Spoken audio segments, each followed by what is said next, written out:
ఈహా TV ప్రేక్షకులకు నమస్కారం and స్వాగతం కూడా. టీవీ ఛానల్స్లో చాలామంది అమ్మాయిని చూస్తుంటారు. సో చాలా ఫేమస్ అమ్మాయి, చాలా అందగతి ఆవిడ. ఆవిడని కలుసుకోబోతారు మీరు. పల్లవి గారు నమస్కారం. నమస్తే సార్. మిమ్మల్ని టీవీలో చూడటం కానీ టీవీలో చాలా అందంగా ఉంటారు, నిజంగా కూడా బాగా అందంగా ఉన్నారు. Thank you sir. ప్రేక్షకుల దొరకానందం నాకు దక్కింది. చాలా చాలా థ్యాంక్స్. అండ్ మీరు ఎలా ఉన్నారు సార్? సూపర్ సూపర్ అండి, బాగున్నాం. Thank you. సో మీ గురించి తెలుసుకోవాలని చెప్పి, మీ గురించి ఆడియన్స్ చెప్పాలని చెప్పి మేము వచ్చాం. ఓకే. సో మిమ్మల్ని టీవీలో చూస్తుంటారు కానీ మీ గురించి ఏం తెలియదు. సో దానివల్ల మీరు ఎక్కడ పుట్టారు, ఎట్లా పెరిగారు, ఏం చదువుకున్నారు? నేను పుట్టింది పెరిగింది అంతా బెంగళూరులోనే. సో అందుకే మీరు నా ఇన్స్టాగ్రామ్ హ్యాండిల్లో చూస్తే బెంగళూరు బెడగి అని బయోలో ఉంటుంది. ఓకే. కానీ బెంగళూరులో వర్క్ చేస్తున్నప్పుడు నేను ఎప్పుడు అనుకోలేదు వేరే లాంగ్వేజ్లో నేను పాల్గొంటాను అని. అసలు ఈ ఫీల్డ్కి వస్తాను అనుకున్నారా? లేదు, అసలు లేదు. అసలు మీ గోల్ ఏంటి? పెద్దగా ఏం చేద్దాం? యానిమేటర్ అవుదాం అనుకున్నాను. యానిమేటర్ కాకుండా ఉండుంటే లేదా ఎయిర్ హోస్టెస్ అయి ఉండేదాన్ని. అవి రెండు అవ్వకపోయేసరికి ఆర్టిస్ట్ అయిపోయాను.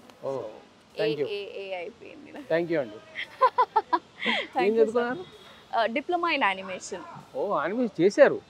చేయలేదు అంటే అక్కడ పోలేదు ఇంకా? మళ్ళీ లేదు, అక్కడికి వెళ్ళే ఛాన్స్ దొరకలేదు నాకు. సో ఆర్టిస్ట్ అయిపోయాను. యాక్టింగ్ ఎట్లా? నేను కాలేజ్కి వెళ్తున్న టైంలో, అది కాలేజ్ అంటే ఏం చేశారు? Diploma in animation. సో చేస్తున్న టైంలో మా ఇంటికి ఇన్స్టిట్యూషన్కి 4 కిలోమీటర్స్ అనమాట.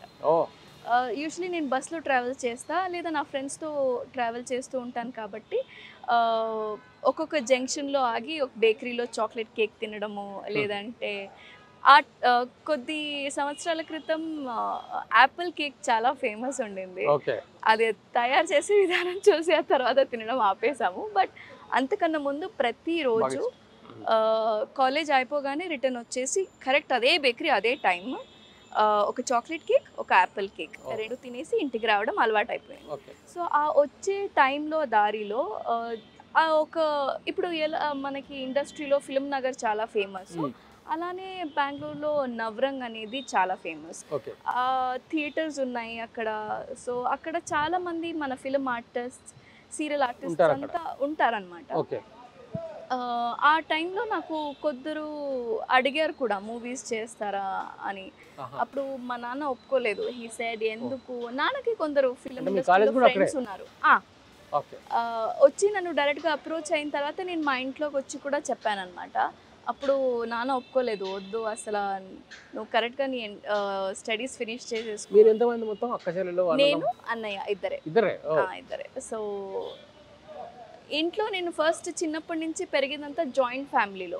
సో ఇప్పుడు మన సినిమాస్లో సీరియల్స్లో ఎలా చూపిస్తారో ఒక సూది గుచ్చుకుంటే అందరు ఎలా వచ్చేస్తారో నా రియల్ లైఫ్లో అలానే ఉండేది అనమాట. సో ఐమ్ ప్రిన్సెస్ బేబీ అనమాట. అప్పుడు ప్రతిదానికి నేను ఏడ్చినా మా తాతయ్య ఉండొచ్చు, పిన్ని, బాబాయ్ అందరూ వచ్చేసేవారు అనమాట. చాలా బాగా చూసుకుంటునే వాళ్ళు.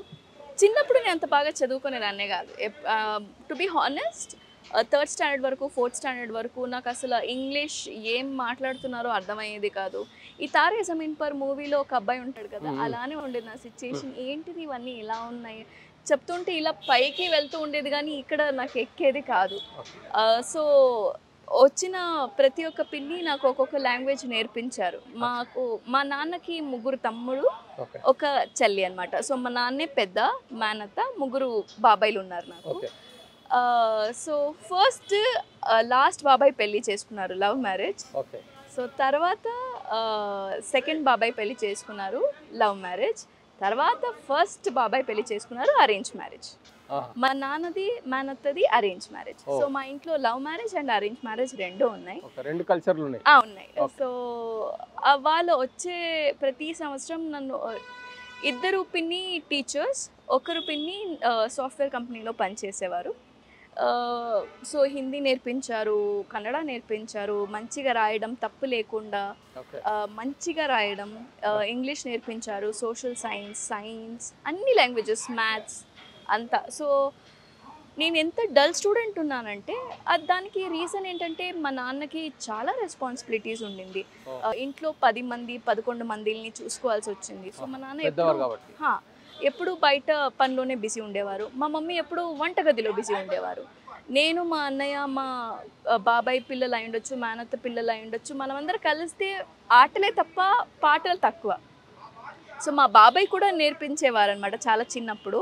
కూర్చోపెట్టేసి మ్యాథ్స్ సైన్స్ అది నేర్పిస్తుంటే తప్పు చెప్తే మాత్రం ఇలా పట్టుకొని ఇలా వేసేవారు అనమాట. సో మా ట్యూషన్ అయిపోయిన తర్వాత మనం ముట్టుకొని లెక్క పెట్టుకునేవాళ్ళు, నాకు ఇంత దెబ్బలు నీకెన్ని దెబ్బలు అన్నట్టుగా. సో నా చైల్డ్హుడ్ అయితే మాత్రం చాలా బ్యూటిఫుల్గా ఉండింది. So I have to thank my family. They are very proud of me and they are very very happy. నా గురించి చెప్పుకోవాలంటే వాళ్ళకి చాలా ఆనందంగా ఉంది. సో నేను ఇంత స్ట్రాంగ్గా ఏ ఊర్లో అయినా వచ్చి నేను ఇలా పని చేయగలుగుతున్నానంటే I have to thank my. మరి ఇక్కడికి వెళ్ళొచ్చానండి, ఈ ఫీల్డ్కి వెళ్ళొచ్చారు. నేను కన్నడ సీరియల్ చేస్తున్నప్పుడు సీరియల్ చేశా. ఆ రోడ్లో తిరుగుతున్నారు ఆఫర్ వచ్చింది. ఆఫర్ రాగానే మా ఇంటికి ఒకరు వచ్చి మాట్లాడారనమాట. ఆయన వచ్చి అడిగితే లేదు సార్ నాకు ఇంట్రెస్ట్ లేదు వదిలేయండి అంటే మళ్ళీ ఆఫర్స్ వస్తూ ఉన్నాయి. నా ఫ్రెండ్ వచ్చేసి ఒక ఛానల్లో యాంకర్ అనమాట. తను అడిగి సో మా మమ్మీకి అప్పుడప్పుడు హెల్త్ బాగుండేది కాదు. సో ఇంట్లో నేనే వంట చేసి ఆల్మోస్ట్ ఎంత ఇంటి పనులు చేయడానికి ఛాన్సెస్ ఉన్నాయో చేసేసి నేను కాలేజ్కి వెళ్ళిపోయేదాన్ని. ఆ టైంలో వి వర్ సెపరేటెడ్, జాయింట్ ఫ్యామిలీ కాదు. సో నేను 10th వరకు మాత్రమే జాయింట్ ఫ్యామిలీలో ఉన్నాను. ఆ తర్వాత వి వర్ సెపరేటెడ్. సెపరేట్ అయిపోయిన తర్వాత నాకు చాలా కొత్తగా అనిపించేది. ఇంట్లో జనాలు చాలా తక్కువ మంది ఉన్నారు, జనాలు లేరేంటి. సో ఇప్పుడు కూడా కలిస్తే అదే సందడి ఉంటుంది. బట్ దెన్ ఒక మిస్సింగ్ అనేది మాత్రం ఎప్పటికీ ఉంటుంది, వెంటాడుతూనే ఉంటుంది. సో ఆ టైంలో అడిగినప్పుడు ఒకసారి మా పిన్ని వాళ్ళు అందరు చెప్పారనమాట, చాలామంది ఆఫర్స్కి వెయిట్ చేస్తూ ఉంటారు, ఆఫీస్ తిరుగుతూ ఉంటారు, వాళ్ళు పర్మిషన్స్ అడుగుతారు, వెయిట్ చేస్తూ ఉంటారు. ఇప్పుడు అమ్ముకి ఆల్రెడీ అమ్ము అంటే నాకు ఇంట్లో అమ్ము అని పిలుస్తారు.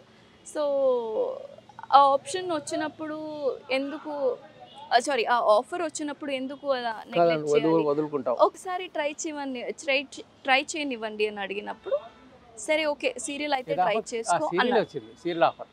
సీరియల్ అయితే ట్రై చేసుకో, సినిమాలు వద్దు అన్నాను.